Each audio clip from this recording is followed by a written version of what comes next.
Hey, good day, everybody. Welcome to the Indian Boxer Ring. Today, we have with us Tim Hutchings. Tim Hutchings needs little or no introduction in the world of boxers. Tim Hutchings is a boxer enthusiast. He's a breeder, a handler, and a highly respected international boxer judge. Tim, along with Julie Brown, carry on the Winuwuk kennel, founded by Ward and Marion Ward Davies.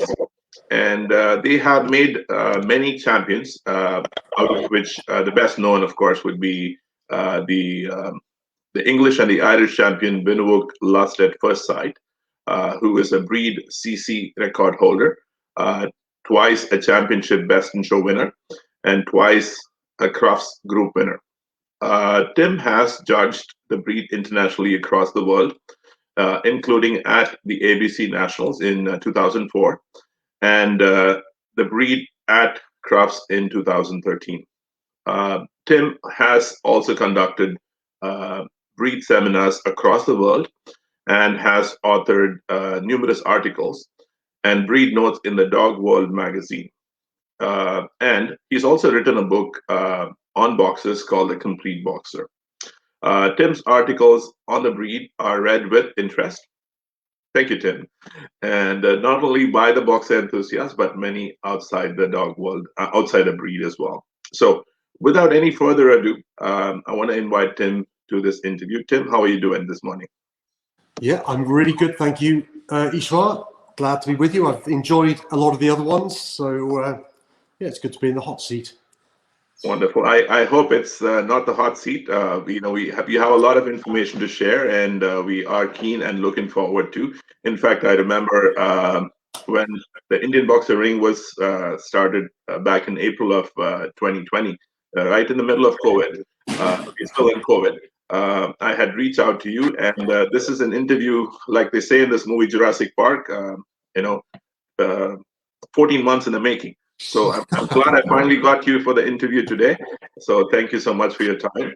And without any further ado, Tim, I mentioned in my introduction that you need little or no introduction.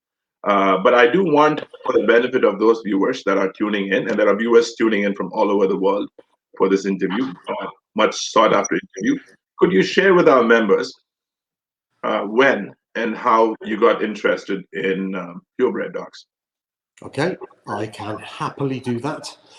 It's now going back, it's actually going on for 40 years. It isn't quite 40 years, but it was the summer of 1983. And I was at a school called Wycliffe College near Stonehouse in Gloucestershire. And my mum and dad lived a couple of miles away from that. And just kind of a background context, my mum and dad had never owned a dog, never wanted to own a dog, never actually owned a pet of any kind. That's just not their bag. And so I used to cycle from my home in Leonard Stanley to the school in Stonehouse, and that route took you right past a fairly nondescript cream-coloured prefabricated bungalow. And at that time, they had a boxer run facing out onto the street. There was a bus stop there. Everybody from around the neighbourhood came to say hello to the boxer puppies. It was fantastic for temperament building. And so every time I went past and there was puppies there, I used to stop and say hello to the puppies through the wire. And this had gone on, long before 1983. And then, I say during that year, I kind of plucked up the courage. And very, very thoughtfully, Marion and Ivor had a name plaque outside the front gate of the house. So it had their name on it, M&I Ward Davis, Winuwuk Boxers. So I picked up my pen, wrote a letter, offered to go along and help. I even offered to pay for the privilege if they wanted it, but of course they never ever wanted my money. And that was, I say, summer of 1983. Just started helping out as how old would I have been then? I'd been 15, and that's where it all began. Okay. Wonderful. So that got you introduced onto the breed, and I know your journey with the breed has been very well catalogued. In fact, I saw in my research leading up to this interview, I saw some pictures of you showing dogs. So you you actually got exposed to the breed with on your journey. You got introduced to Marion, and Yeah. that actually has built, and that's how you got to this point now. Tim, Yeah, sure. And I I think think it's, the most sorry, important I think point. it's probably worthwhile saying that at the point of writing to them and offering to help out, I had no idea that was a show kennel. All I wanted to do was just be around dogs, walk dogs. In the early years, it was just walking dogs all over the countryside and really doing the kennel work. And I did go to my first dog show in December 1983, which was that was my first championship show at Lister's Hall in Dursley. But really, in those early years, this wasn't a showing endeavour. It was a desire to be around dogs, and then you kind of realise, it slowly dawns on you, this is quite a serious kennel, and then the interest in the showing side began. Wonderful. Now I know that there was you were in the right hands, and again, a lot of people don't have that fortune of being mentored. I'm sure your mentoring process started with that trip onto Winuwuk Boxers. But I wanted to actually ask you this, Tim. I wanted to ask you before we go ahead, what is your mental blueprint of a boxer, and has that evolved over the years? I think everybody's mental blueprint does evolve the longer they're connected with a breed. But I think the kind of fundamentals of it, really, I don't think have changed. In that, to me, I say to any up and coming all-rounder judge, if you haven't got medium size and square, you haven't got a boxer. And those aren't difficult things to get to grips with. So that I kind of start with those as building blocks. I then think, my initial blueprint, always I think of a absolutely stunning outline that you're looking at from across the rings. That very, very characteristic balance of angulation, that slight slope of top line. The neck is absolutely critical, and particularly the nape of neck to a boxer leaning in and really using himself. And it's, this is one of the reasons why, again, I'm not particularly criticising all breed judges, but if ever I see a judge who basically turns around and they're on top of the dog immediately, I almost, mentally, I'm thinking that person just doesn't get this breed, because the joy of judging a boxer is you stand right back and you admire that outline from across the ring. And to me, that's my, the silhouette of that is really what I have in my mind. And of course, at that distance, this whole concept of sufficient substance balanced with sufficient elegance, and just getting that balance between those two things right, I think that's another important part of the essence of breed type. And then, of course, we all have that mental blueprint of the very characteristic boxer head. But if I'm being absolutely honest, when you first walk into the ring, and you're looking at your entry, it's that absolutely typical balanced outline. I say medium size, square, slightly sloping top line, lovely neck, using themselves, outgoing. That to me is what kind of brings us to life. So anybody who has aspirations to judge this breed, you have to stand back and admire them. You cannot judge a boxer or appreciate its qualities by being right on top of it. Sounds good. Now, again, for the benefit of those viewers that are tuning in, and I see that, I can see that number is growing by the minute.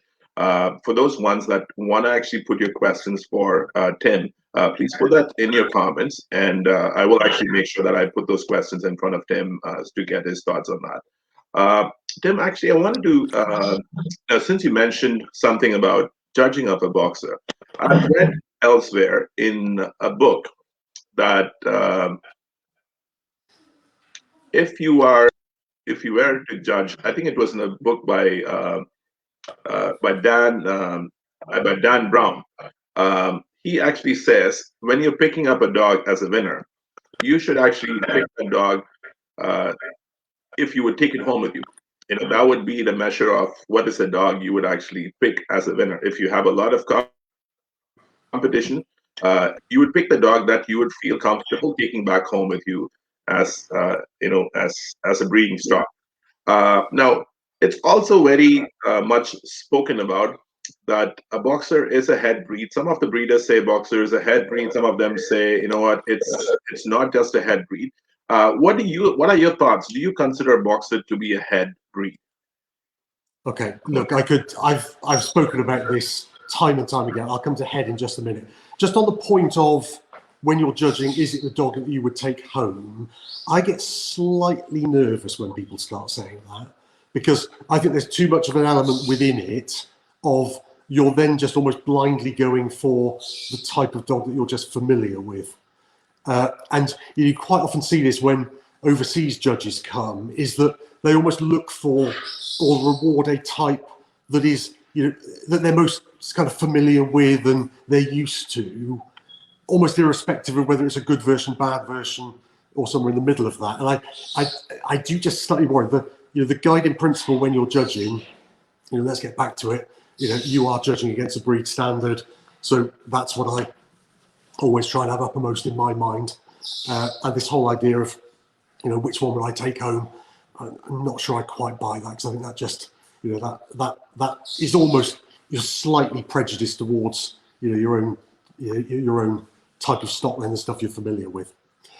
Just on the head question, I think I tend to go very extreme on this to make a point. And sometimes when I go extreme on it, people kind of, maybe my slightly sterner critics look at me and say, oh yeah, Tim Hutchings doesn't understand heads and he's not bothered about heads, which couldn't be further from the truth. But the challenge in all of this, I think back to a conversation that I had many, many years ago with a breeder, actually very well-known breeder of rough collies. And of course, when you come from a brachycephalic background, you're used to looking at, Boxers and Frenches and Bostons and Griffons and Pugs and all that. When somebody has got a rough collie on the end of a lead and with a straight face, they are telling you it's a head breed. I mean, this was one of these kind of moments I'm looking at it thinking, God, really? I just couldn't quite get my head around that.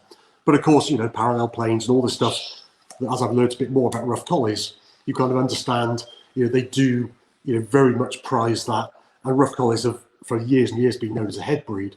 And I can't think of a breed in the UK that is really, struggling sort of soundness-wise as much as rough collies has, because, what they've done is they've over-prioritised on one thing and they've kind of forgotten about the rest. And that really, really worries me. So whenever anybody talks about something being a head breed, that to me says that you're massively over-prioritising something and you're kind of almost downplaying the rest of it. And in reality, I think if you ask most people who own most different breeds, bluntly, the eyes are kind of what you interact with on any dog. And so, the eyes, the expression, the head is kind of the thing you look at when you're talking to your dog and you're interacting with your dog. So I think most people would say their breeds were head breeds, because actually the head is often what gives, the most differentiation between these wonderful breeds that we see. But of course, I'm well aware over the years of, this debate, and you'll get some judges saying, oh yeah, I'm a head person, as if this is like kind of a badge of honor. To me, you should be a boxer person and you should be appreciating all the qualities of that dog. And I, just by way of kind of defense on this, when I'm giving seminars, I tend to do a bit of myth busting around heads. And those of us in the UK always, and we still to this day do it, we look back with our rose-coloured spectacles at the breed standard that we used to have before the Kennel Club standardised the standards. And, the old UK standard, which I think basically is the same one they still use in Australia today, I think that's the basis of it, used to have this brilliant thing at the start of it. And it said, when judging the boxer, the first thing, and note the first thing, to be considered is general appearance, the relationship of substance to elegance, and the desired relationship of the individual body parts to each other.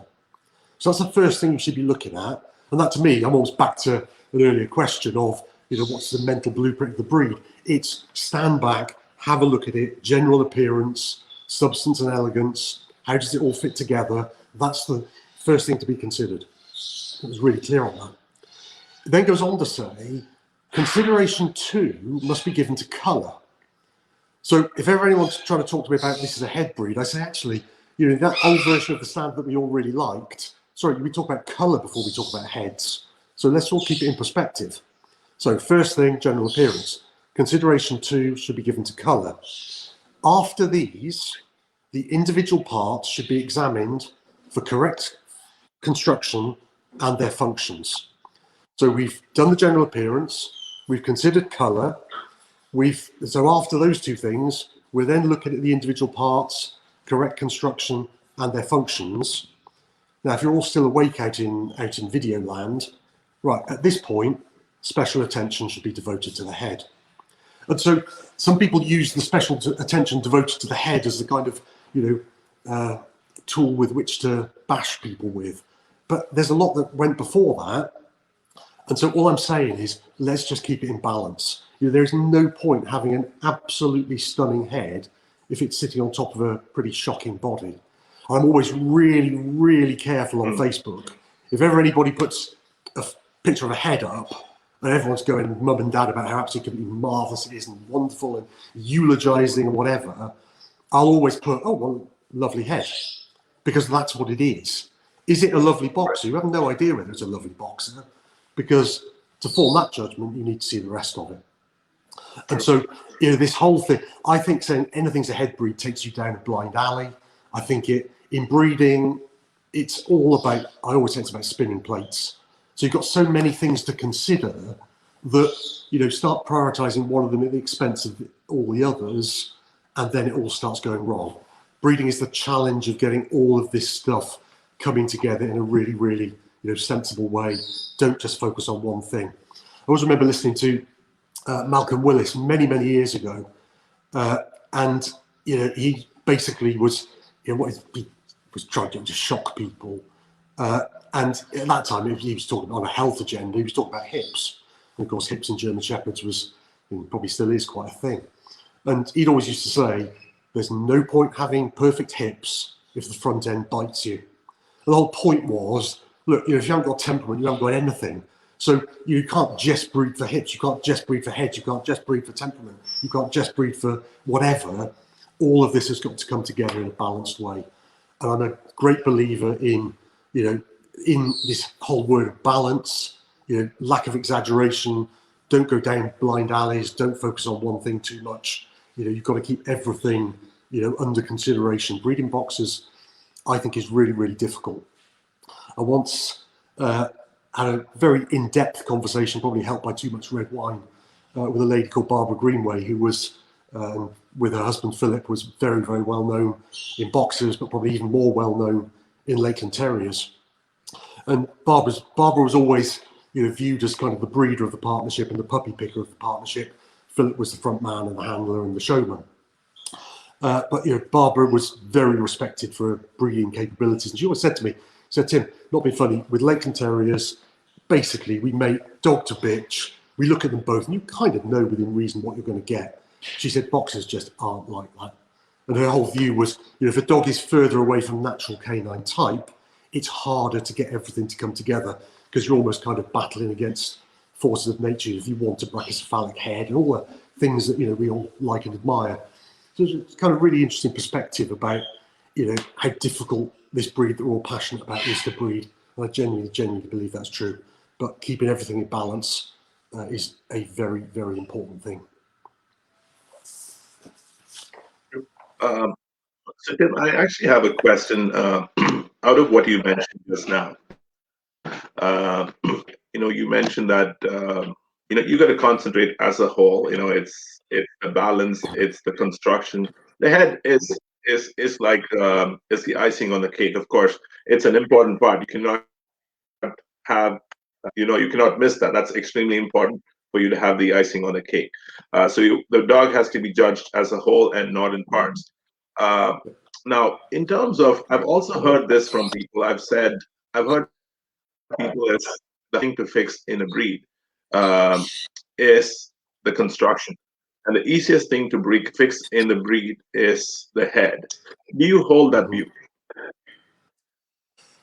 Just before I answer that, I am just going to, you slightly replayed my words to me in a way that I didn't quite recognise, which is, I wouldn't say the head was the icing on the cake. Head is a fundamentally important part of breed type, and it's a big, big part in what makes a boxer a boxer.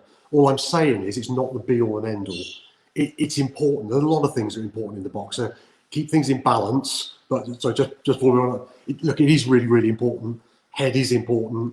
It's very important to get it right. So it looks like a boxer, but it's the rest of it is as important. That's the point I was trying to get across. As to this point then of, can you put a head on in a generation, and does it take years to get correct construction? I've heard that theory, and I think there is an element of truth in it, in that if you use a very stunningly headed dog, normally within the litter you will find heads that are very, very pleasing, but have you maybe lost a lot of your qualities in body while you're doing that? I think that's probably true. But again, it almost comes back to this fact that, the head is, if you like, one aspect, and then trying to get the quarters right, the top line right, the length right, the shoulders right, the front right, it's blah, blah, blah, the list goes on and on. It's almost this whole thing about putting a head on a generation is it might be true, but I think it's really unhelpful.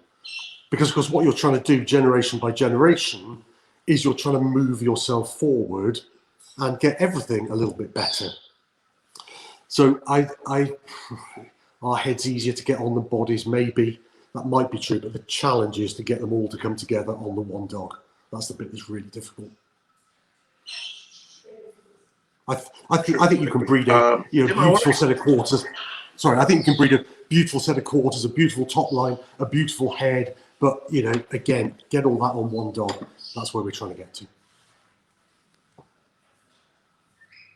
Perfect. That's Tim. Actually, I want to talk a bit about the journey of Winuwuk Boxers. I know that Winuwuk Boxers started with a Bangaway or a Bangaway grandson. Many years back. I could actually. This is what I read in a book, and I could be wrong. And please correct me if I am. But you and Julie Brown, or Julie Brown and you rather, took over the mantle of Winuwuk Boxers from Marion and IBR Ward Davies. Do you have any fond memories that you would like to share with our viewers? I think it'll be important because that was your foundation. And talking about, I thought this would be the right question at the initial point. Sure, and I think I'm always really keen to talk about them. And just almost make them front and center of kind of everything that then followed, because as you say, at the end of the day, they were the ones who laid down the foundation for this kennel. And look, there'll be people watching, I guess, who will remember both of them. They were very, very different people, as those who knew both of them, I'm sure, will be frantically nodding their heads. But actually, as a partnership and as a couple, they were a completely devoted couple. Whenever you saw them at shows, they were always together. They were very, very complementary in terms of what they brought to the kennel. I mean, Marion, she was just one of those people who she was utterly and completely unique. She was utterly irreplaceable. She was just one of those people. I honestly don't think there's ever been anybody connected with boxers, certainly in the UK, but I'd almost go further and say, with boxers around the world, who was loved more than Marion was. She made everybody feel special. She had absolutely no airs and graces about her. She wanted people to be happy. She wanted people to be successful. She enjoyed it when they were. I mean, the number of random acts of kindness that Marion did to, just so many people, lots of which I was completely blissfully unaware of. When she died in 2010, some of the stories that came back of people and their recollections of Marion and what Marion had done for them. It was completely humbling, completely heartwarming. She was nominated at the Boxers for most supportive person, most helpful person to newcomers. Those sorts of awards. There was never any point anybody else being nominated because she would win them by a landslide, every single year. And she just was one of, I can't even think of people in another walk of life who had the sorts of qualities that she had. And I just perhaps one recollection of it was she came with me to the ABC the year I judged in 2004, which Ivor died 4 years before. And I mean, she was always such a pleasure to travel with. She was very broad-minded, loved a laugh and a joke, and I mean, she's just terrific company. And we had an amazing trip, and there was probably 7 or 8 of us on the trip that year. And I just remember vividly, we were flying back with American Airlines, and I'm going to be slightly unfair to our American friends here, because I know Americans can sometimes be a little bit gushing. But we'd gone on this trip, and of course, American Airlines, they tend to have, well, my experience is they tend to have quite cabin crew on the slightly older side as opposed to the younger side. And we were just landing back in Heathrow, and of course, time zone differences, and you're feeling a bit at a low ebb. And all of a sudden, just completely out of the blue, and we were at the point where it was seatbelts on, or I think we were taxiing, and she just came over and she said to Marion, she said, "Lady, I can see you have a beautiful soul." And, that just absolutely, completely summed her up, because she really, really did. And she maintained her interest in boxers, just throughout her life. She was at the ringside with us, with Max. Oh, it was only a week or so before she died. She enjoyed that journey with him so much. She was just, she was incredible. Ivor was a completely different kettle of fish, and it was, he could be incredibly awkward and incredibly difficult. I never sort of believe in sort of, sanctifying people after, and he'd probably be the first to admit it. He was heroically stubborn. But in terms of knowledge of boxers and his willingness to share that knowledge of boxers, it was quite incredible. He was happy to do that with anybody. Certainly did it with me. He was happy to hear your opinions as well. He wasn't one of those who liked to kind of pontificate to you, and it wasn't all one way. And how clever am I? He wants to hear your views. You'd sit by the ringside, you'd learn something with him. Mary Phone, who was a good friend of both Mary and Ivor for many, many years, she's still thankfully with us today. She'd always say, she could look at a boxer and she could sort of understand it wasn't quite, she couldn't, something she didn't quite like about it. She said Ivor would just, in an instant, be able to say, oh yeah, perhaps they're lacking a bit of underline, or that. He had his ability to put his, finger on it unfailingly. He was a very, very good friend of Marion Fairbrother, and I think a lot of the knowledge that Ivor had, he picked up from Marion Fairbrother, and again, he'd be the first to acknowledge that. And he was a genuinely great man. He was fantastic in his heyday at giving seminars and explaining stuff. The article he wrote, he was an engineer by profession, and he wrote an article, "The Boxer as a Machine," which I think is probably one of the best boxer articles that's ever been written. And he just had this knack for conveying stuff, understanding the breed, and that made him a really, really good judge. And he was so stubborn, and I can't stress that too much. He really was. That nobody would tell Ivor what to do or think. He just went in there, applied his knowledge, and he was a very, very thoughtful judge. And I think he was a judge that people genuinely respected, and the sort of judge where, if we're being honest, we all go under people, and you go under and you hope to win. There are very few people where you come back from the show and it makes you look at your own stock again and think, oh, actually, if so and so didn't like them, right, what am I missing? Let me have another look. And I think Ivor was probably one of those judges where if people showed under him, they would take his opinion on the chin, and it would maybe make them think again about, perhaps, let's have another look at this. So, 2 hugely important people. It does always slightly surprise me when, sometimes you'll kind of get people say, oh, well, you were terribly lucky. You and Julie had Marion and Ivor to start with. And we were. I've never ever sort of hidden that, denied it. It was a huge step up. And to get, those 2 very different people, sort of Marion on the husbandry side and the, all of the things that, she was Mother Earth. She would look after anything. You'd go in there, there'd be blackbirds, there'd be crows, there'd be, she had to mother and look after things. That was her purpose in life. By profession, she'd been a nurse, and you could just see that that was who she was. And then Ivor, perhaps on the more kind of technical side and the just understanding breed type, to learn from those people, it was a pleasure and it was a privilege. Julie and I always acknowledge that. But equally, I do always say to people, but when we started at Marion and Ivor's, I think they'd had probably 3 champions by then. We're now in the, is it 33, 34? It's up there anyway. So we've had quite a few since. And it was, again, Ivor and Marion would be the first to agree that what made this successful was, everybody bringing something to the partnership. It always kind of slightly frustrates me when you see it happening where maybe a couple get divorced or maybe one of the partners dies and maybe things start slightly going off the rails. And people then always assume, oh, well, it's obviously the person who's now no longer there. They're the ones that had the knowledge. But the reality is that for any partnership to work, you've all the people bounce off each other and you kind of stop each other doing stupid things. And it's by the talking about it and the going over things, challenging each other. That's where, creatively you can really make things work if you're smart about it. And I think genuinely, those 4 people, we had a number of years as Ward Davis, Brown and Hutchings. And, we had some very, very successful years. And I like to think that we all brought something into that mix. But are we eternally grateful to them? Of course we are. We think about them every day.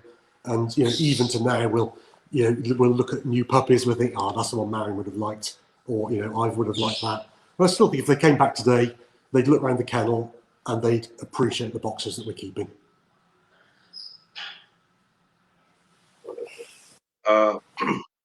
Actually, I know that you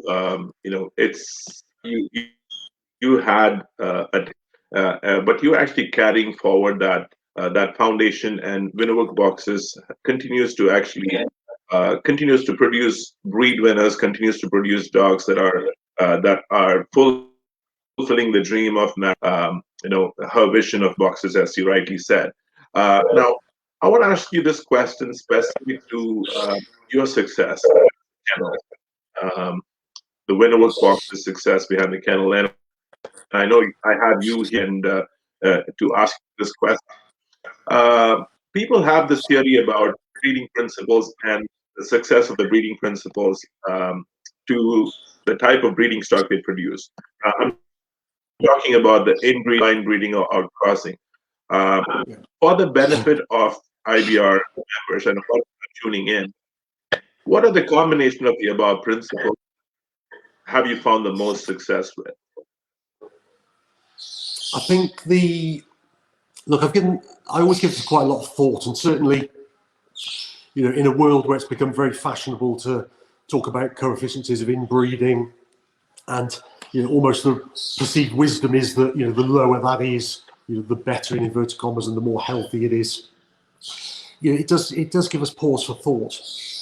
And if I look back over the champions that we've had, there's 2. I mean, clearly will stand out. Max will always stand out, but his grandmother, Scotch Miss, before that, a bitch called champion Romara, Scotch Miss of Winuwuk, was our 2nd biggest winner. And really, she provided a lot of the foundation for what followed. Misty was, basically outcross. I think she was probably about 7% inbred. Max was, 25% inbred. He was a classically line-bred dog, and at heart, I like to think that we are classical line breeders, because I like grandfather granddaughter matings. These are the kinds of matings that have been successful for us.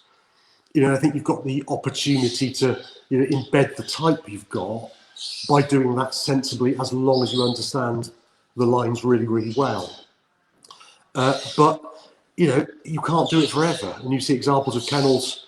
I can think of several where they just almost go too much into their own lines, and if you're not careful, the whole thing starts fizzling out. You start losing bone, your temperaments start going, or you start getting other problems. So you've got to be bold enough to want to outcross. And I think probably in the past, certainly from the UK perspective, it was easier to outcross because there was a bigger range of dogs out there from a broader range of backgrounds. So there isn't a kind of golden ticket here. the reality is, if you think of the type you want and you do breed, type to type and start trying to complement, things you're trying to put right. So I do think that, the exterior look of the dog and matching those together, the kind of Dibby Summerfield view of you make good-looking girls to good-looking boys and kind of hope for the best. I think there's a grain of truth in that, but good-looking boys to good-looking girls who are complementary and where there is some tie-up in the pedigree, I think in boxers that probably gives you most chance of success. Inbreeding, A, it's out of fashion, B, you're not allowed to do it in the UK anymore. So, I kind of prefer not to think about it. If I think back in the annals of Winuwuk Boxer history, the American import, the Red Baron dog that Marion and Ivor brought in, was I think father-daughter mating, or something very, very close. It was certainly inbred. So, there's examples of that in the background. But even if we were allowed to do it, I don't think it's something that I would choose to do. I think that's just going one step too close and probably asking for trouble. Got it.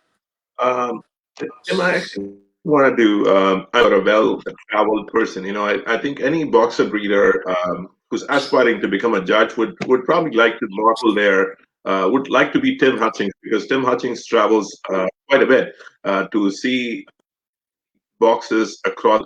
I know you have been a regular at the ABC Nationals. And so my next question is basically that. You actually, you go to the Nationals almost every year. And what do you think about various styles of boxers in the US or Europe that can offer the UK boxer, or vice versa? Because a lot of people watching want to know about the UK, but they also are interested in blending or melding of styles. Now, when you go to these shows and you look at these boxers in the US and you see those, what do you think those virtues can bring in terms of blending styles to the UK boxer? I think this is almost part of a much bigger issue, because, and it's another one of my particular hobby horses, but I believe it passionately, and I think it's really disappointing that, if you look at boxers around the entire world, the variation in type, and I would say type, it is type more than style, because we've almost gone so extreme now that, if I looked at a kind of super overtyped one that I might find somewhere in Europe compared to a very, very extreme lighter bone version that I might find in, I don't know, maybe Americas, let's keep it pretty general. Those two are going to look genuinely, they're going to look like different breeds. I talk in seminars, of course German Shepherds are the classic example of this, but everybody trots out the example of German Shepherds where they've got you've got a sort of like a sort of Alsatian type, as they would say, and more sort of very Germanic type. And people say, oh look, this breed is like so far split that should it be two separate breeds? They're very, very sort of rude to each other, both sort of kind of factions in that breed. And yet I look at the variation that exists in boxers around the world, and then look at the variation that exists in shepherds, and I think the boxer variation is as big, if not bigger, which I think is utterly inexcusable. The breed standards, no matter how hard you look at them, the breed standards all around the world basically demand the same type of dog. And yet I see examples where we all know every standard is it's a set of words on a page, and you could give those words to a set of fine arts students and you'd say, right, go ahead and draw what you think. People who've never ever don't know anything like boxers, and some parts of it they draw really, really differently. I mean, try and get you try and get eyes right based on the words in the standard. Well, quite frankly, there's a lot of leeway there. But there's other big bits of the standard where, I know interpretation of standards is subjective up to a point, but it's not in some areas. Brisket down to elbow there's no argument about that. And yet you'll see examples in some parts of the world where the brisket is right down below the elbow, and then the minute that happens, almost invariably you get these terrible slab sides going with it. You can't excuse that. That is a fault by definition. You've then got, we talk about slight slope of top line. You go to some parts of the world, and the top lines are, get the camera right, sort of do with this, which I know we can all argue about what a slope and a slight is and what does that mean, but when you're sort of getting this kind of, oh, I can't do it, but that's sort of, that's not a slight slope. And then the eternal thing around kind of squareness, square is square. You can't be very square, you're either square or you're not. But in many, many cases, you get this length coming in, you can't argue that.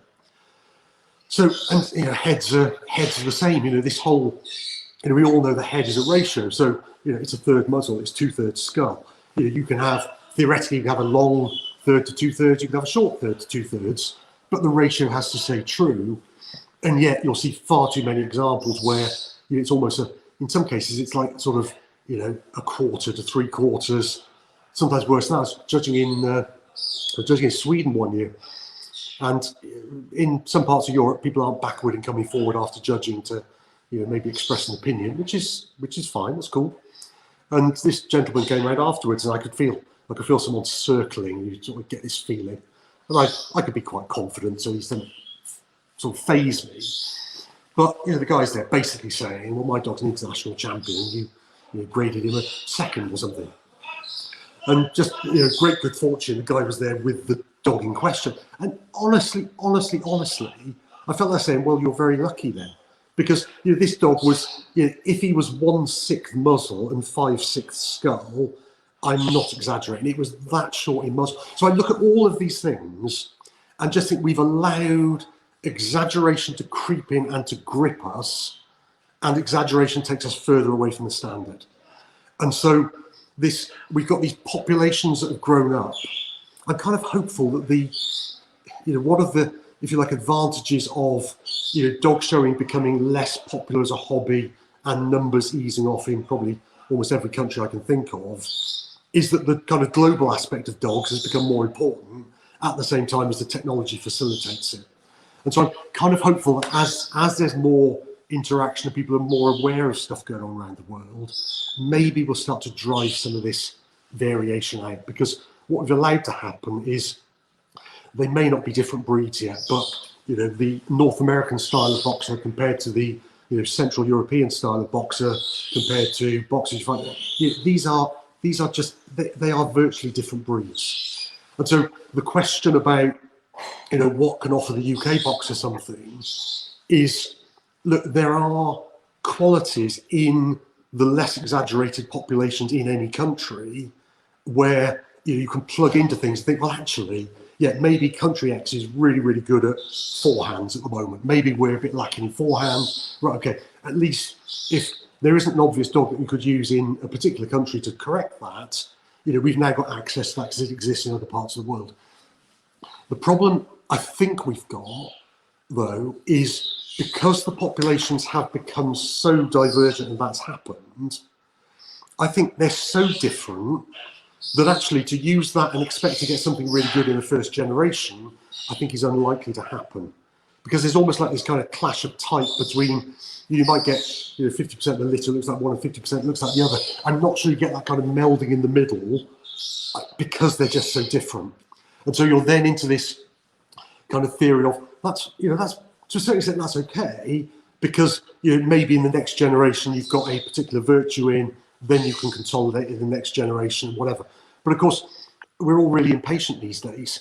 There aren't that many big kennels left with a lot of bitches that people can kind of experiment with and play around with.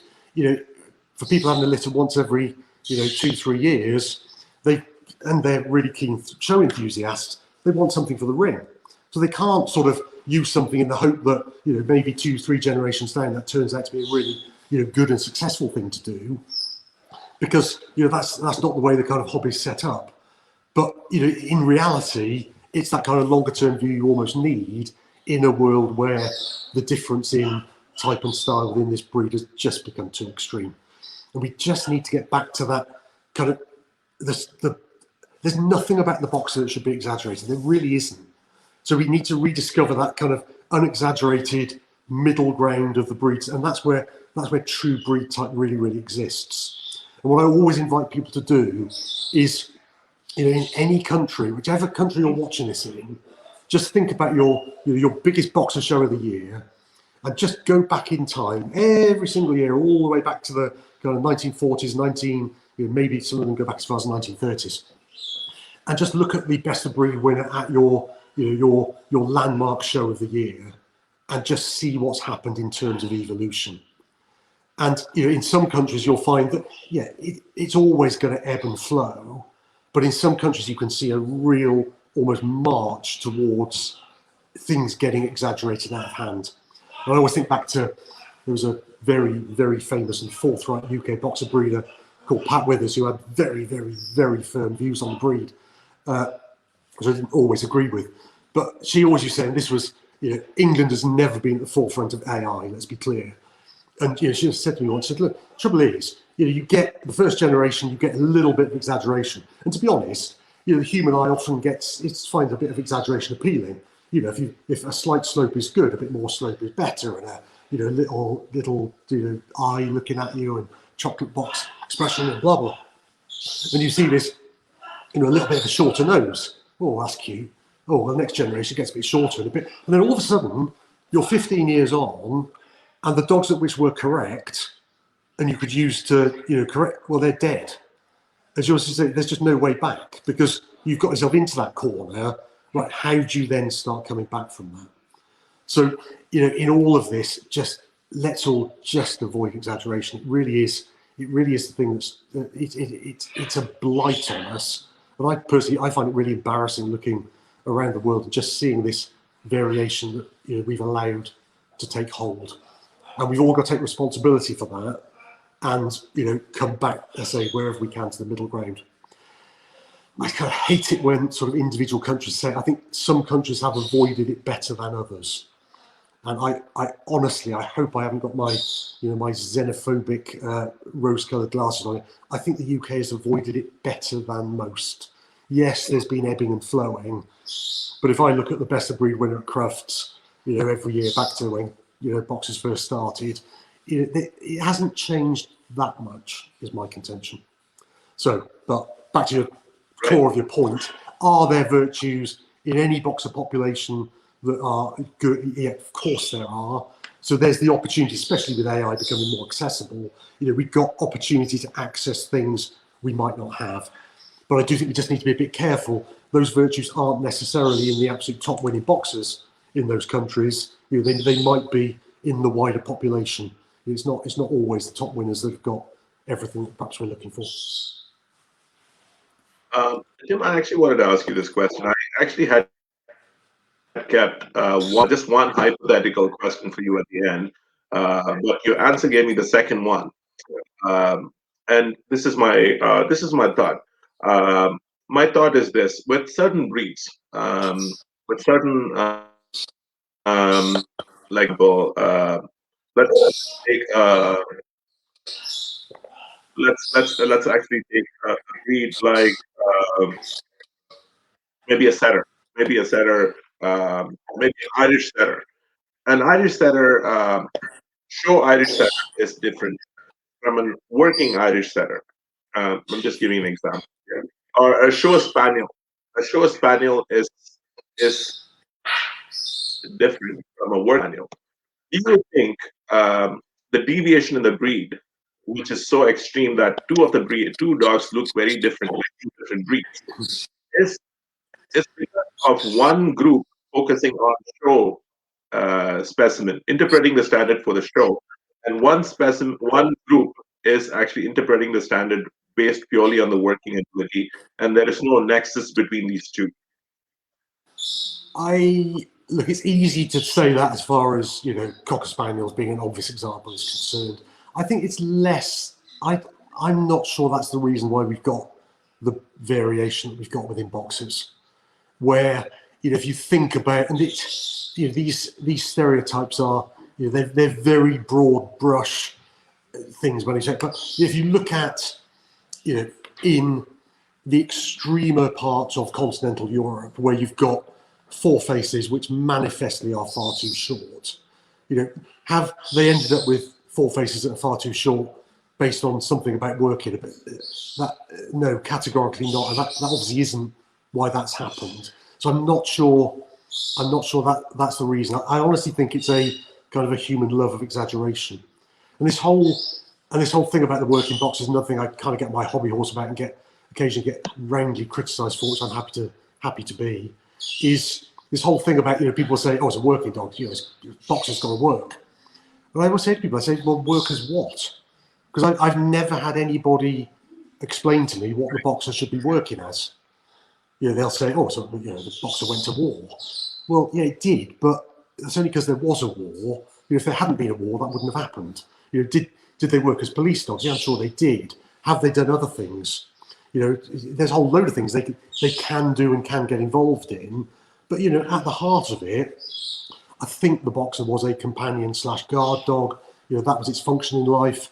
I think I'm right in saying the Australians have them in the utility group. I just think it's probably the right place, because I'm not sure that, you know, yes, they've got the capability. Yes, they should have the brain power. You know, yes, they should have the temperament for, you know, doing something. I'm sure they can turn their talents to things, but I'm never quite convinced of this kind of whole concept of working boxer and what it is. I have the greatest of respect for people that do whatever they want to do with their boxers, whatever they can, you know, enjoy doing with their boxers. But, you know, equally, I'm not quite sure what that actual requirement is. So no, I don't think it's any kind of working connection that's led to this extreme variation we see. Okay. Sounds good. And I actually wanted to move on. Because in your years with the breed, and you said you're coming up to 40 years now in the breed. Now, in your time in the breed, and you know, you have followed boxers not only in UK but across the world. You know, more specifically, I would say in the US as well. Now, do you feel that the top winning boxers set the trend that largely influences or defines or redefines the style of the breed? I'm basically leaning towards the popular sires. You know, I'm actually saying, is that the phenomenon that you see is happening with the breed? I think the sorry, actually, just going. I was reflecting. I just come back to you. I think in all of that question, you said something about, or particularly something about being particularly American. I would say to people that yes, I absolutely, the ABC is just the best week of the year. Thoroughly enjoy it. Will always go. And because I do always go, people sometimes look at me and think I'm some kind of sort of American boxer groupie. But you know, the reality is I've done, you know, the main shows in Europe, you know, the Italian Boxer Club, number of Atiboxes, so yeah, world shows. So I like to think I've got a bit of a broader perspective in terms of, you know, so I don't ever like it when people sort of look at me and say, oh yeah, you're a great champion for these American dogs. I'm a great champion for good and correct boxers wherever they are found. This whole thing around, do the top winning boxers set the trend? I'm not sure they do. I think there's an element of it inevitably. So you get a big winner out there, and yeah, people look up to them, and in many respects, they, you know, quite rightly look up to them because they are, you know, brilliant specimens of the breed. They deserve to be admired. I think what sets the trend much more is the good producers. So, you know, you wouldn't say, I mean, in the UK, dog called champion Tygarth, famous grouse.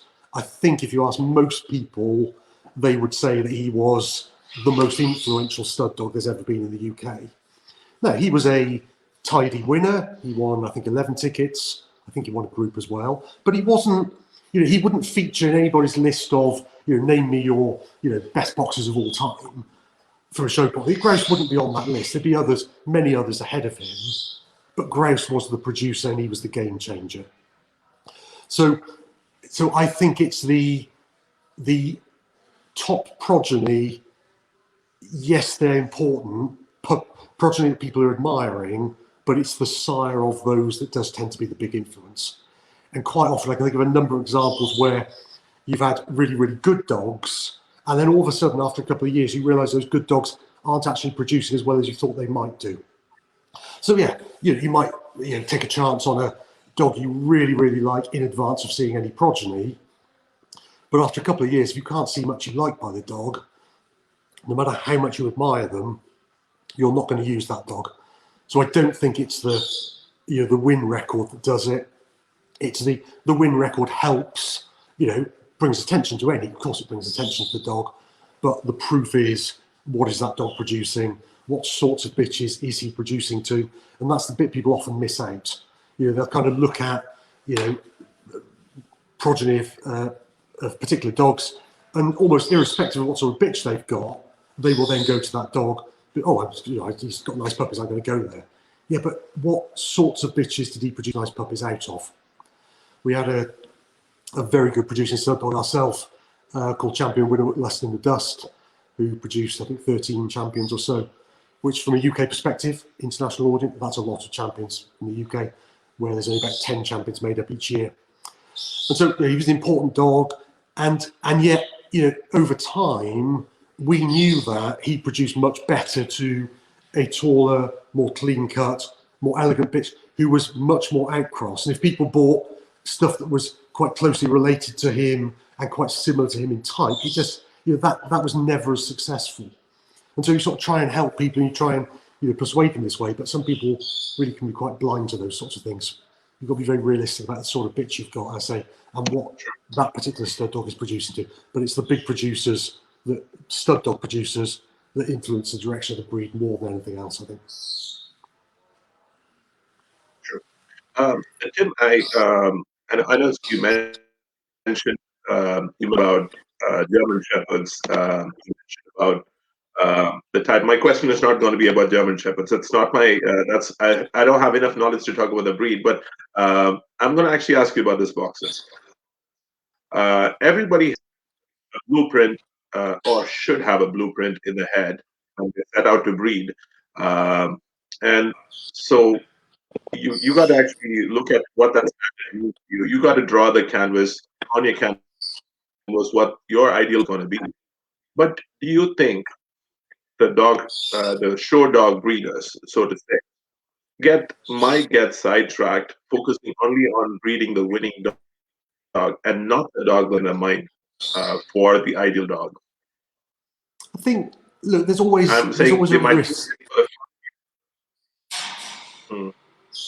Okay, look, I think there's always there's always a risk that might happen, but there are two aspects to this, and one is you've got to be careful you're not trying to push water uphill, because if you want to be successful, you need to have the sorts of dogs that are going to win. And to be honest, I have a lot of respect for this. A number of breeders in the UK who are very, very keen on a more continental type of dog. Now, there's no point, trying to show a very continental type of dog to lots of judges in the UK, because you're not going to win, bluntly. And so, if they want to go over to the continent and show over there and enjoy success over there, it's the type of dog that they believe is correct, then that actually, best of luck to them. Or the worst thing you can do is then, continually showing to judges who really aren't going to appreciate that type of dog, and then just come away and feel really, really, really bitter about it, and just saying, nobody understands correct type, and I can't win anything, all the judges are idiots, which is that's a bit of a cop-out, to be blunt.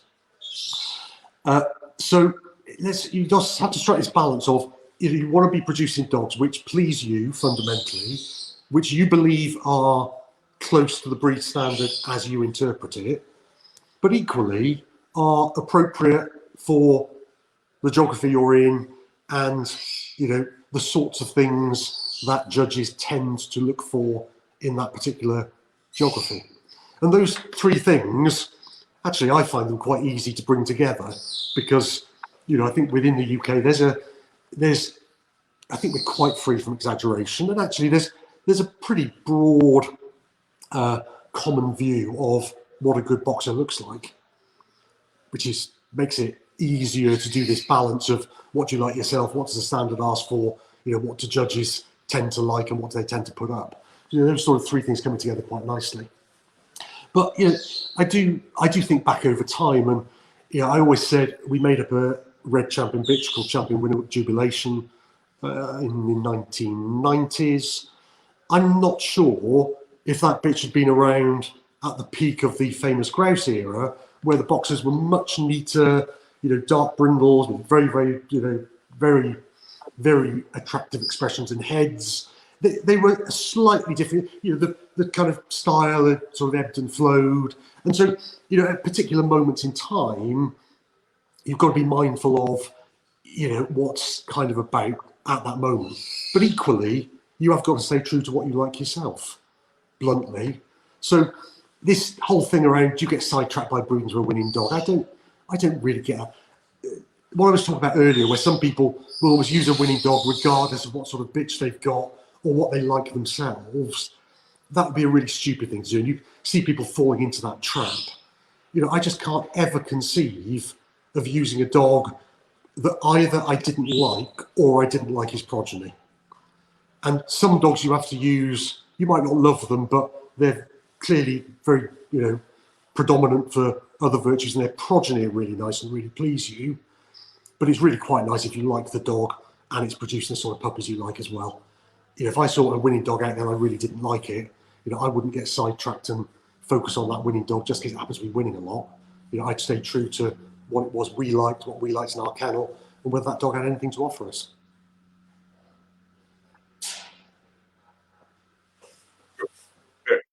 I'm actually going to take a few viewer questions that we've got here. Some interesting ones, Tim. Some questions are because they are turn balls, they curve balls as we call it as in a baseball terminology. So I've got a few questions for you. The first one I'm going to put up on the screen is this. Would you consider the English boxers the closest to the assets written? I'm gonna take the Fifth Amendment on that question. The one thing. All right. The one thing always used to frustrate me. I used to have a number of interactions with certain, I won't name them, UK boxer breeders, and they tell me with absolute conviction that the UK had the best boxers in the world. And I knew for a fact they had never ever seen boxers anywhere else.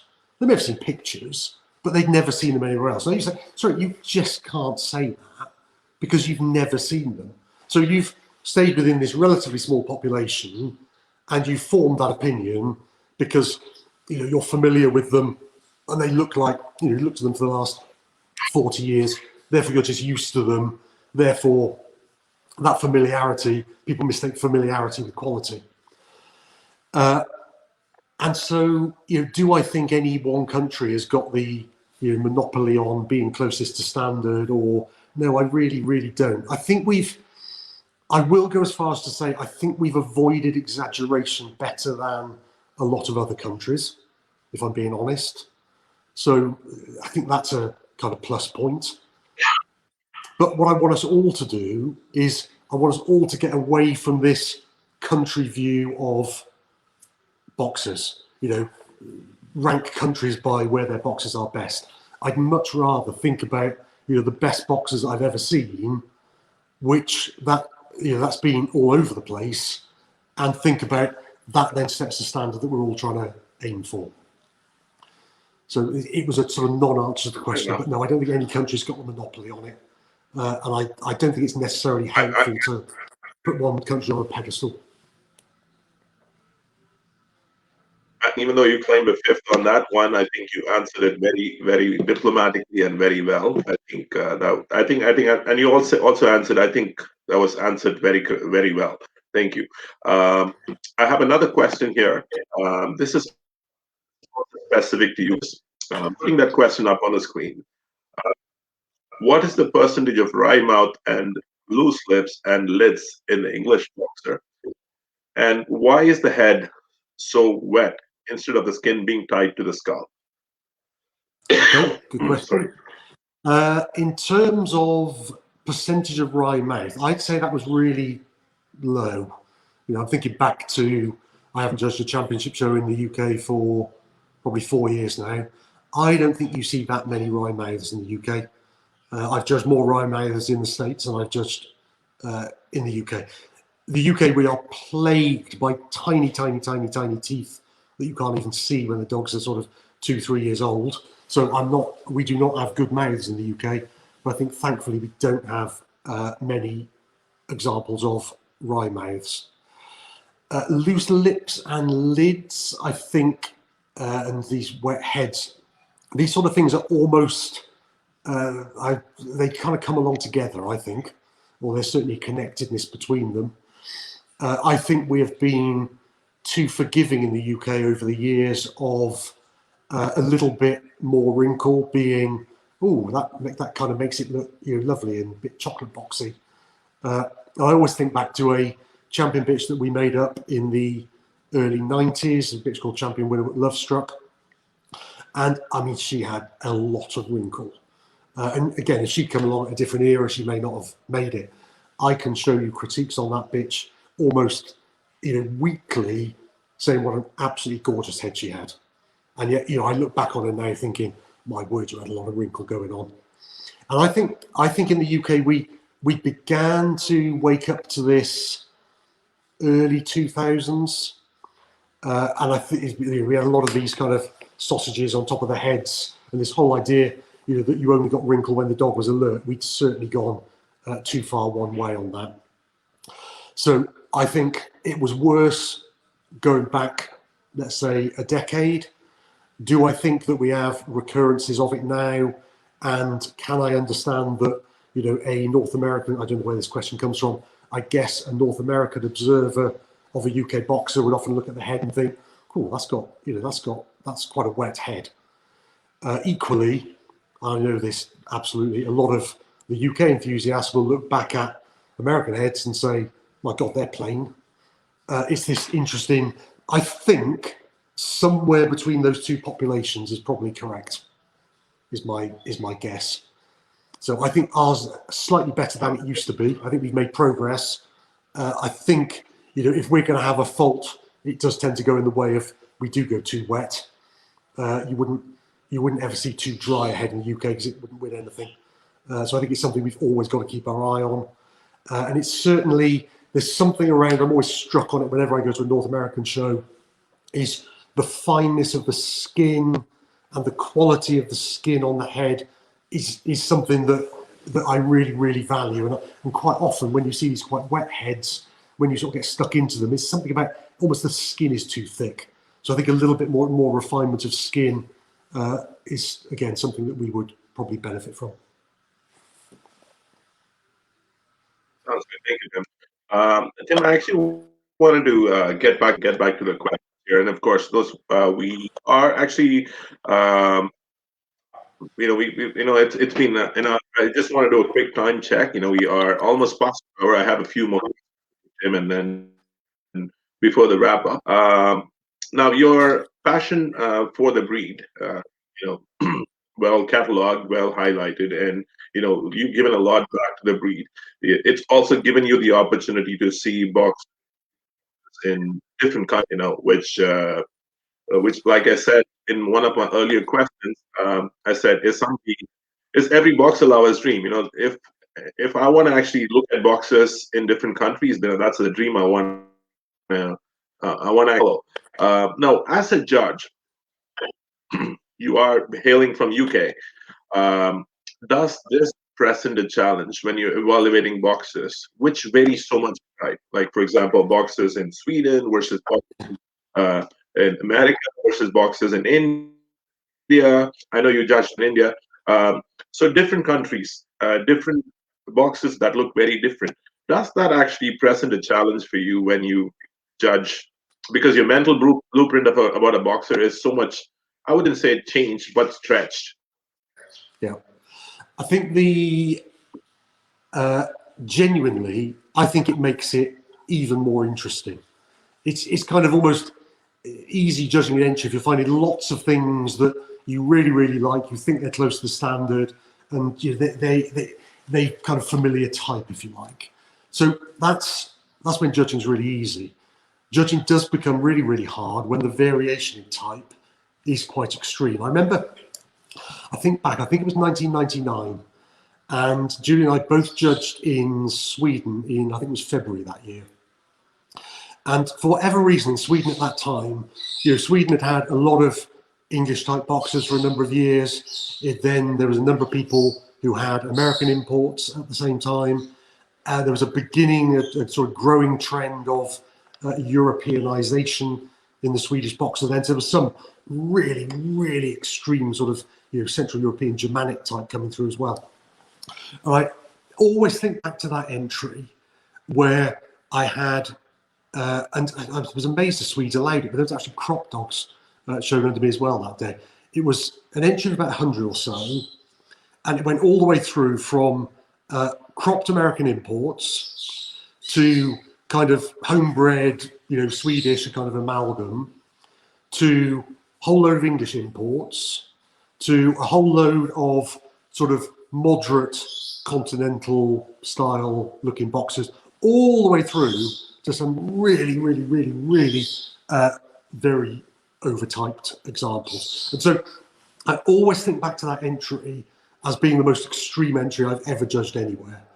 And it was one of the most enjoyable experiences I had, because when you're faced with that, you only have one alternative, which is quite frankly the one we should be using all the time, which is I've got the breed standard in my head for that particular country that I'm judging in, and I'm judging against that breed standard.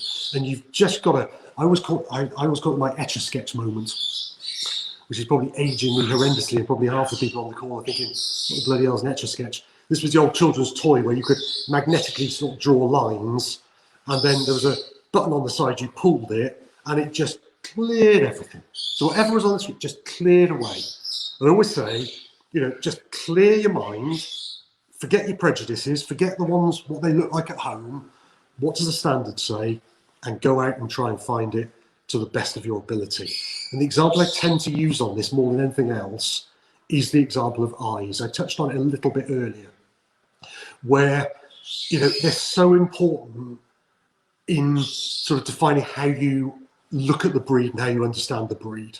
The way the dog looks is so important to the expression. And so sometimes you can find yourself in a different country, and all of a sudden you think, bloody hell, these eyes are, they look a bit foreign. Ooh, that's a bit weird. Oh, I'm not sure I like those. But I then think, and let me get back. I mean, the UK standard words around eyes, the American description is a lot better. But the UK standard genuinely says eyes, dark brown, forward-looking, not too small, protruding or deeply set, showing lively, intelligent expression, dark rims with good pigmentation, showing no haw. Well, I guarantee you that covers a multitude of sins. And so that forces you, when you're looking at, when you're judging your entry and you get to that point, is, there might be a set of eyes that you're familiar with. They look at you more like you're used to, but that doesn't mean they're closer to the standard than maybe something you're less familiar with, because actually the description of eyes for the standard is pretty broad, and it can cover a range of things. Now, if you're looking at eyes which are, really, really round, then, okay, that's not the standard. But actually, they're in a lot in the UK standard that tells you what the eye shape should be. So, there's areas where this whole idea of clear your mind of what you're used to, get back to basics, remember what the standard's asking for, judge against it. That can be the only thing you do when you're faced with, a type you're maybe less familiar with, or certainly an entry which contains a lot of varying types. And back to my kind of watch out at the beginning of this, I find the absolute worst thing that can happen is, for example, you land in a particular country and there are, entry of 100, there's 90 there which are, of, if you like, more local type, and there's 10 there which are of a type you're really, really familiar with. They look like the sort of boxers you're used to, but they might be really not very good examples of that type you're used to. I see far too many judges, they just gravitate to the ones that look vaguely like the ones that exist at home. And they point at them irrespective of the actual quality of them. They almost think, oh my God, thank God that's familiar. Here's something I'm used to. Oh, thank God for that, I can put these up, because these must be more correct. That's really, really lazy judging, but you do see it happening too often. It's not necessarily dishonesty. I think the amount of dishonest judging is much, much, much smaller than people kind of assume. But in competent judging, there's probably quite a lot of that. And almost worse than that is this lazy judging of, I can't really be bothered to go back to standard. I'm just going to put up ones that look like either ones I've got at home or ones that exist in my home country, things I'm familiar with. No, come on, let's get back to the standard. That's our North Star, that's our guiding light. Sounds good. I actually wanted to, I have last two questions for you. So this question is actually about Max. I know this interview cannot be complete without talking about Max. Max, for those ones that don't know his name, was Winuwuk Lust at First Sight. What was, could you talk us about this dog? This was a once in a lifetime dog, I would think. Wrong. The other many more once in a lifetime dogs are in the Winuwuk kennel history. But could you talk us about that dog, which has been the most recent big winning dog for your kennel? Sure. I mean, I don't know about once in a lifetime. I always get a bit nervous then because the thing that drives us all on is we'd like another one and then another one, and you just want to always. That's the thing about breeding, isn't it? It's the optimism of what comes around the corner. But that dog was very, very special from day one. There was no question about that. And we've got a picture. I haven't got many pictures of him as a baby puppy, but we've got that one picture where Julie's got him set up at bang on 8 weeks of age. And the word balance was just invented for that dog. You just have beautifully balanced and square, beautiful angles front end, and he genuinely, let's just say, I think bitches occasionally, Misty, his grandmother, she did just grow, and she was a small version, then became a slightly bigger version, and everything stayed in balance and proportion. That happens, I think that happens, the more quality a dog has, the more likely that is to happen, and it's certainly more likely to happen with bitches than it is with dogs. Dogs tend to go much more through that gangly phase. But honestly, with Max, I was doing something the other day for the Boxer Annual, and someone wanted Max's story done. So I was looking back through all the pictures, and genuinely, you look at that dog at that picture at 8 weeks, then we got one in the back garden at sort of about 4 or 5 months. Then we got one of him that he literally just grew into himself, and he just became a bigger version of what we saw at 8 weeks. And I always remember we had him at the Irish weekend, takes the Irish Boxer Club show one day, followed by the All Breed show, and he'd gone best puppy and show at the Irish Boxer Club, and that is still one of Julie's favourite pictures of Max. Veronica Fever was the judge, and then the following day he was best puppy again at Belfast. He won the puppy group there and went on to reserve best puppy and show all breeds. And that day is still emblazoned on our memory because all of a sudden we had, I'm not joking, hundreds of people coming across to us just wanted to know who that boxer is. Who's that boxer? What's that boxer? And the buzz around that ring was absolutely palpable. I mean, people that we'd never ever spoken to before had just seen, you didn't need to know anything about boxers to know that this was special. And yeah, that's a picture we had taken. I think he just got made up then. He was made up at 17 months of age, that is a young age for the UK. And he won his first group on the day that he got made up down at Paynton. And he was, from the very beginning, he was full of breed type, full of balance, perfectly square, medium sized, put together beautifully, and he had the movement on the dog was quite remarkable. Clearly that was a big asset to him in the group ring. I think the record for number of groups won by a boxer in the UK before Max came along was 10, and Max ended up with 21, including those 2 working groups at Crufts. But of course, the thing over and above all of it was, up here, he was a show dog. He had perfect, I always say to people, that dog had perfect boxer temperament. Never said a cross word to anybody, but he just loved to show. He made the most of himself, set up, and particularly on the move. He always stepped up a gear in the group, and he was just very, very, very special. And we had him Ivor died by the time he was born, but Marion was still very much with us. She enjoyed that dog's career. I cannot tell you how much joy that dog gave her throughout his entire career. It was a great shame she never quite lived long enough to see him take the breed record. She died in the May and he took the breed record in December of that year. But she was with us in 2009 when he was best of breed at Crufts, won the working group at Crufts. And that really was, you know, when he established himself on the mat, on the boxer map. That was a really terrific win that day. Marion was in the front seat, in the disabled seats. And, you know, it kind of almost everything came together for her on that day. You know, she'd made a lot of sacrifices for boxers over the years. They always said when they bought the American imports in, they had to live on bread and marge for months on end because it kind of nearly broke them. And she never had a great love of Crufts. She never, for some reason, was never ever asked to judge there. And yet that March night in 2009, it kind of, you know, it all came good in the end. So yeah, very, very special dog. Him and Julie were, it was a mutual admiration society. And the fact that he carried on winning CCs into veteran, you know, really kind of says it all. He had an enduring quality that was just special. And he then became, you know, a good producer. He was top stud dog in the working group one year, produced a whole load of champions for us. And there's still progeny by Max in the ring today. Well, if we had rings today, but pre-COVID, he started progeny out there winning. He was a very, very, very special dog. Well, I certainly hope then that he is not the once-in-a-lifetime dog. Your once-in-a-lifetime dog is coming soon. I certainly hope so. Well, that's how I preface the question. That's how it is.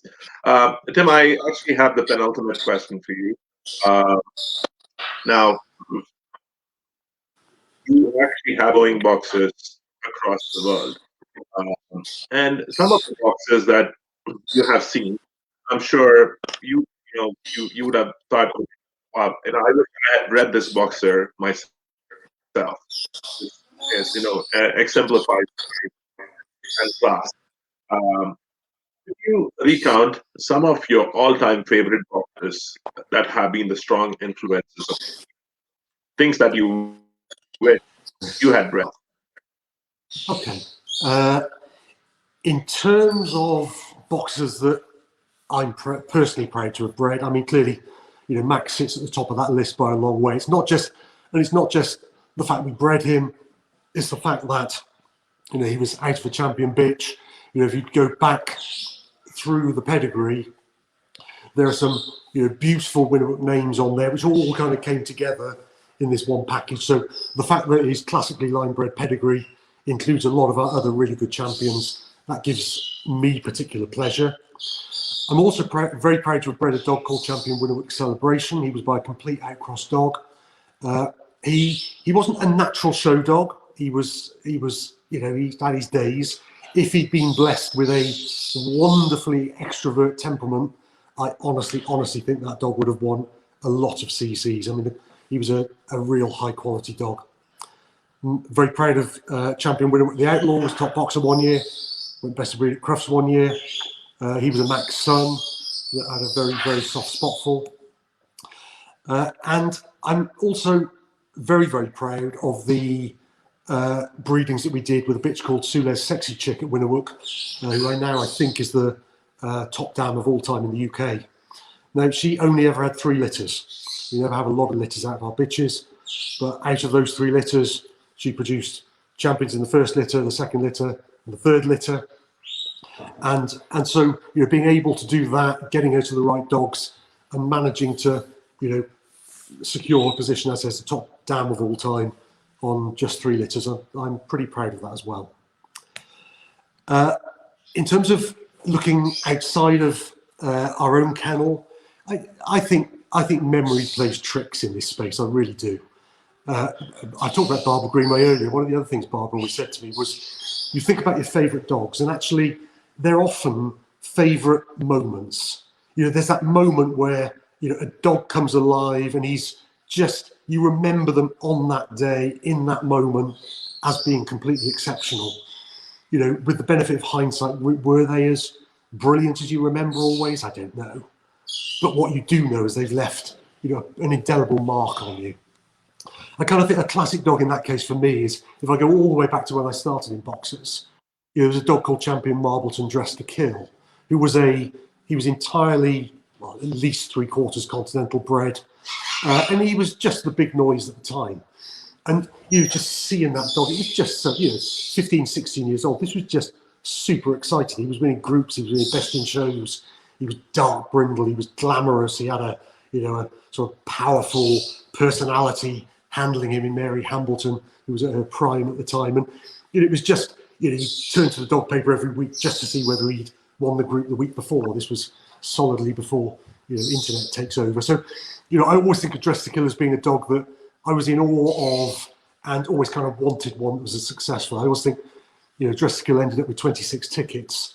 You know, Max then ended up with virtually 3 times that. So these things that sort of spur you on to hopefully achieve great things for yourself. So he certainly was one that he's emblazoned on my memory.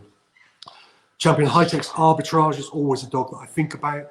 And I always think about Arbitrage. I saw him for the first time at the ABC in '93 when he was best opposite, when Anne Rogers Clark judged. And then, you know, saw him, you know, many times after that. But I still remember him when he'd just gone into veteran. And it was the year Johnny J won one of his best breeds. I can't remember who the judge was that year. It might have been John Connolly. Someone correct me in the chat if I'm wrong. But that year, Biff had just gone into veteran, and Kimmy had given in to, I can't remember who now, which is annoying. Might have been Mary Lou. But anyway, at the end of it, Kim was in with Johnny J. The other handler was in with Biff. And I mean, the dog just looked $1 million. I mean, you know, the sort of eternal quality of a, you know, top quality dog that endures into the veteran classes. And he just looked utterly wonderful. I'd loved him as a youngster, loved him all the way through. I think he was a very, very special boxer. Champion Rummer and Stardust, his daughter, was another one who, you know, in the early days of visiting out there, I was very, very keen on. From a UK perspective, Champion Romaro Fun in the Sun at Walk On is a dog that I absolutely adored. I judged him very early in his career, gave him his 4th CC. He went on to win the working group that day. I remember seeing him when he first came out of the Northern Boxer Club as a very young puppy. And he's just one of those, you just looked at him and just thought, God, I'd like to have you. And you just knew he was going to be something special, and he was. He got a little bit lazy showing when he got older, but he was a very, very good boxer indeed. I remember a dog called Dylan de Centurioni, when we went to the Italian Boxer Club one year. Absolutely magnificent stallion of dark brindle dog, who I admired very much. And then just a few other names. There are so many names. I don't want to upset anybody by leaving anybody out, but you know, these are the ones I just sat down and thought I'm going to do a brain dump of the ones I think of. So I just want to conclude that. The year I judged the top 20, to have the Golden Hammer dog and to have Devlin both in that top 20, that was a very, very special experience to judge those two dogs. Both outstanding examples. I think at the end of the day, I think I was kind of 1 point in it either way. And certainly the video I took of the Golden Hammer dog, I think in the following top 20, you know, that got about 350,000 views on Facebook, you know, in very short order, because it was just, and that, he was a special, he is a very, very special dog. So very fond memories of both Thor and Devlin. And I do think back to that ABC, I think it was in 2016, when I was judging one of the specialties before the main show, when I was judging Wilm as a 6-month-old puppy. Michelle Yeadon had her at that time, and you know, this was, I don't know whether it was her first show, but she was a baby, and I just couldn't stop looking at her. And I mean, she won the class by miles, and when it was a big entry that year, and when winners came in, you know, you're sorely tempted, but you know, it's not the finished package then. But I just felt like, remember making a point of going back down and looking again and again, just basically, you know, indicating to the ringside, this is special. And, you know, clearly history has proved that to be the case. So, you know, these are dogs that I've, you know, looked at, admired over the years. I admired Champion Norwich Blockbuster when he was around. That was at the start of my boxer journey. Champion Sules Black Magic was a best in show winner. held the bits record for, actually the breed record, for a number of years. And I just remember times and dogs on their days, just beautiful boxers that, as I say, just back to where we started the interview, when you walk into the ring, you look at them, they just hit you right between the eyes with this stunning outline that just, you just want to engage with them and, examine them and move them. And, this is those names there, some outstanding names from boxer history. Wonderful. Thank you, Tim. We actually are at the last question. Thank you for being so patient and shots. Now, in terms of, and again, this is the second hypothetical question that I said. I had one already for you, and this is my second one for you. In your view, Tim, which, and again, you can claim the fifth on this one, Tim. You gotta, I'm gonna have to get you to get your thoughts on this one. Which style do you think the originators of the breed, the forefathers of the breed, will be satisfied in their current state as evolved? And this is just your perspective about how the breed has evolved in the last, I would say, 100 years. I think they would be perplexed by it, if I'm being honest. And they would be perplexed and confused as to how much variation we've allowed to creep in when we've got a breed standard that basically asks for the same sort of dog.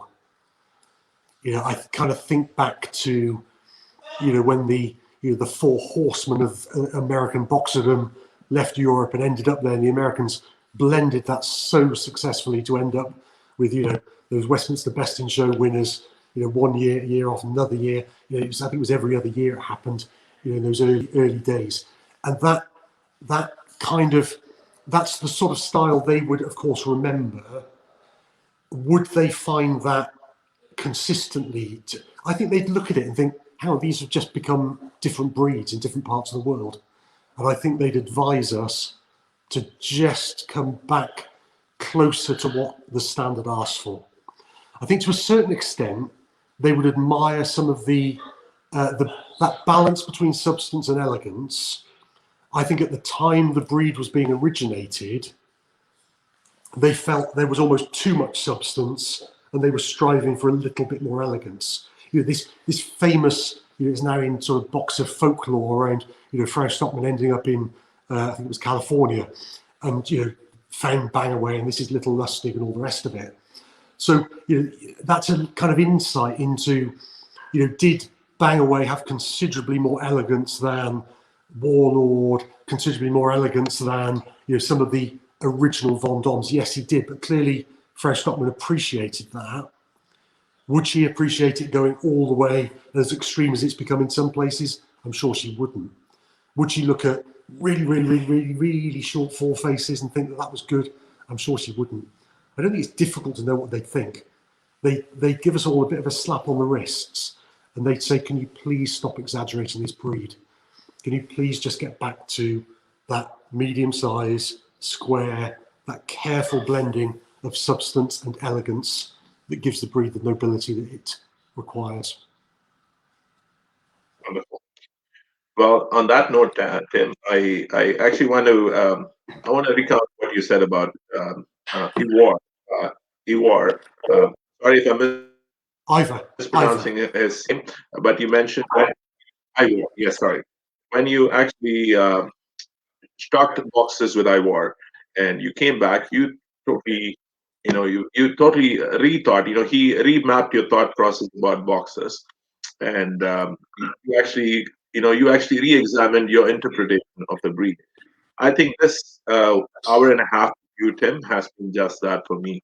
I think it's been a really informative session, and thanks for taking the time to share your thoughts about the breed, which you continue to actively advocate and promote and preserve as well. Any final thoughts, Tim, before we end or conclude this interview? No, look, I've thoroughly enjoyed it. I know I dodged you for months on end. I should just apologise for any shouting and screaming in the background. There's a whole load of parrots through a door there, so if you've heard a few things screaming away, it was just the parrots in the background. But no, I think just in conclusion, it's look, let's just get back to that middle ground. The middle ground is so important. That's where we're free from exaggeration and where correct boxer type exists. And just before we kind of sign off, clearly I've been here talking about lots of aspects of boxer life, and certainly life connected to the Winuwuk kennel. And look, as part of that, you all know watching this, Winuwuk is a team effort. Julie is a huge part of the success of that kennel. And whilst she would never ever come on an interview like this, I think it's just important that we kind of recognise the huge contribution that Julie brings to our world of show boxers as well. So on that note, I think I'm through. Thank you so much, Tim. Much appreciate your time, and have yourself a wonderful Sunday. And for the others tuned in, look forward to an exciting interview the next time. Thank you, Tim. Have yourself a wonderful day, sir. Cheers, guys. All right, cheers.